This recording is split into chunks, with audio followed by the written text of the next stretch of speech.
Now one day she got me in the water, dipping me in and out like those rubber chickens, right? With one arm like that, and she's like, boom, just cleaning my armpits right here. Well, I was still little and I didn't have any hairs right here. My homies did, but I didn't. I was wondering why they had hairs and I didn't. Well, all of a sudden, boom, se me prendió el foco. It came to me.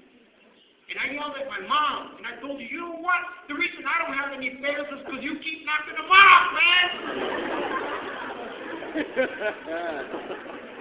Of course, later on, I realized the fact of life. But at that point, I was really upset, man. From there, we went to live in another little town across the street from the school. In this school, I met a kid named Pelon. That means bald.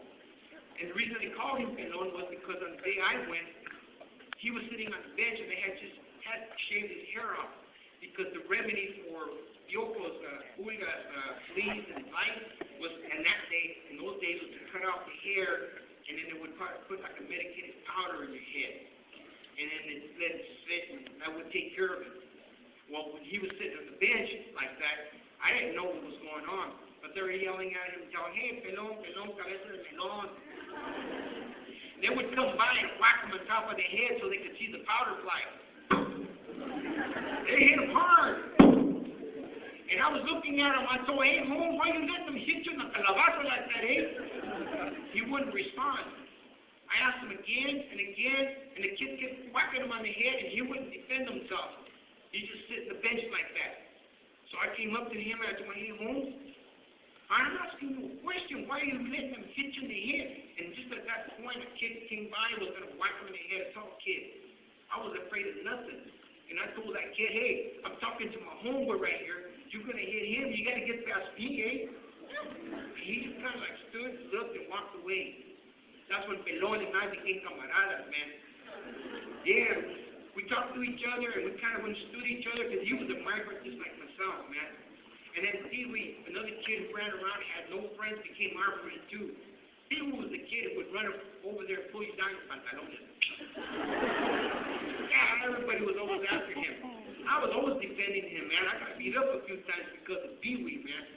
But we became friends. And then my friend Sparky, he was another good camarada. We had a bunch of them. Well, Sparky, see, we all had bicycles. Everybody had a VC, but everybody had an old one. I had a brand new one I got for Christmas. Sparky had the worst bicycle. He got the name because I gave it to him because at night they told me, here comes so-and-so. I can't even remember his real name. And I'm looking, and all of a sudden, here comes Sparky.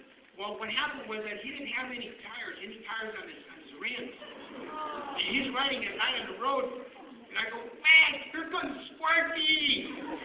He just, all kinds of fireworks every time he's riding around. I thought, well, that was pretty cool. And then as little kids, we would play games.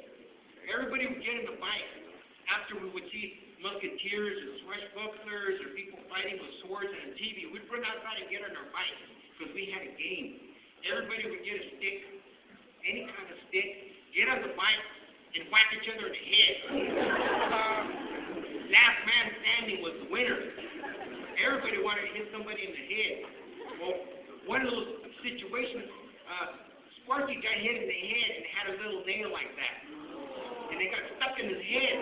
Now he's running around still swinging his stick just on his head, right? We stopped.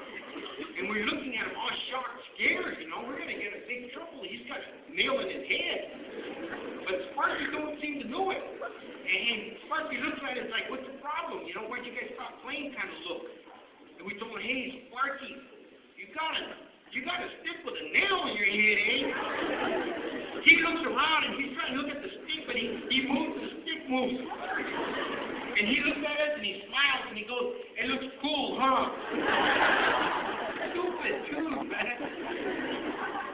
Well, in one of those situations, my jefita calls me and tries to come meet. So I take off running and I go back to the house to it every night, man. And while I'm in the house, I park the car. I parked the bicycle. I'm trooping already, eh? I parked my little bicycle by the porch. Walk into the house, and this is what I hear when I'm walking in the house. She's cooking, right? Oh, man, man. The smell of homemade tortillas, man, no comparison, right? You can't, you buy tortillas in the store, you warm them up, you don't smell them. But these that are handmade, it smells up the whole house. And for those of you that understand, you know what you're going to do. You go grab a tortilla, a nice hot one that you have to bounce around in your hand. It's all bubbly, but you'll never pop the bubble, right? Because the steam will just burn your fingers. But you want it nice and hot, what do you do to it? Put the butter on it, you warm. Oh, yeah. Some people like saladita, other people don't. I roll up that baby, nice and fat and chunky, and there I go, comes the papa. And you know what's running down my arm? And some of that mantequilla, that butter be dripping on the floor, man, and my jefita would get upset. And she's a disciplinarian. My mom, bless her heart, is still alive. She's not even 5 feet tall. She's 4 feet 10 inches, man. Yeah. But, man, don't make her mad, eh? Talk about the Tasmanian devil. She was a disciplinarian, right? Well, she would look at me and she told me, recoja eso, clean that up. And I never disobeyed her. Never disobeyed her. And she would yell at me and call me a special name. She called it, boy, es un nombre de cariño. It means stupid and dumb in Spanish, but she would call me pendejo. Well, I didn't know it was like a bad term, like really stupid, really dumb, right? So when I went to school, in that school where my homeboy Pelon was at, I didn't want them to call me weenie by accident. So I lied to them and I told them, at home, they call me pendejo. Everybody's calling me that at school. When my jefita goes to get me from the class, they'll go, adios, pendejo. She figured it out, and my dad's with her, and she's upset. She marches me to the car, we get in the car, and she starts looking at me like, whoa, that kind of look you get when you're in church. Yeah, I never want to get that look. So my jefita wouldn't hit me in church. She'd do the twisty. Oh, yeah, killer one, man. Well, I thought to myself, I'm going to get a twisty, and I don't know what I did. When we got home, she's like huffing and puffing.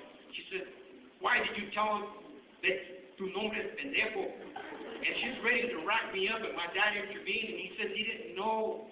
He didn't understand. You told him that was a cariño, like an affectionate term. And I'm not trying to figure this out. I'm like, fighting for my life behind my dad, right? Finally, my mom kind of relents and says to me, okay, esta vez, I'm going to let it go by. But your name is not pendejo. Your name is weenie pendejo.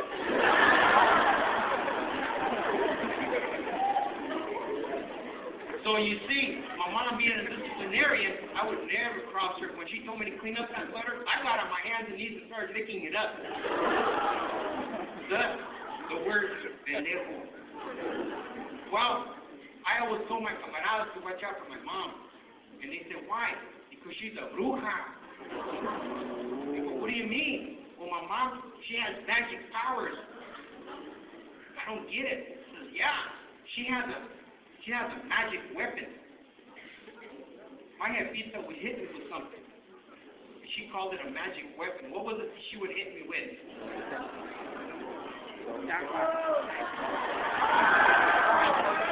Oh, yeah, man. Oh, yeah, sometimes she would get the spice water and turn it around with the metal. And sometimes she'd give me the cuchara from the beans and whack in the head. Beans flying everywhere. But in areas where she didn't have access to those kind of instruments of torture, she would use her chancla. One day, because I was told not to run.